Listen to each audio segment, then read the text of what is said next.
how to unrepost on Snapchat. Alright, so let's begin with the video. So for that, first of all, you want to go ahead and simply open up your Snapchat application in mobile device. Once you open the application, all you have to do is simply sign in or log into your Snapchat account. So once you're logged into account, let's say you have reposted a video on Spotlight and you would like to unrepost it.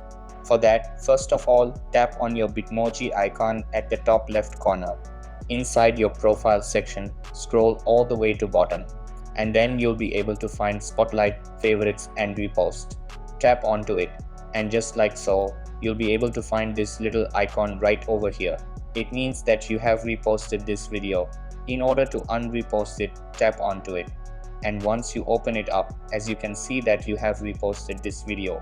In order to unrepost it, you want to go ahead and simply tap on the repost icon right over here. And once you tap onto it, you will then be able to unrepost this repost. And just like so, you will then be able to unrepost videos on Snapchat. So that's basically how you can unrepost on Snapchat. So that's all for this video. Consider subscribing if you find it helpful. And I'll catch you in the next one. Thanks.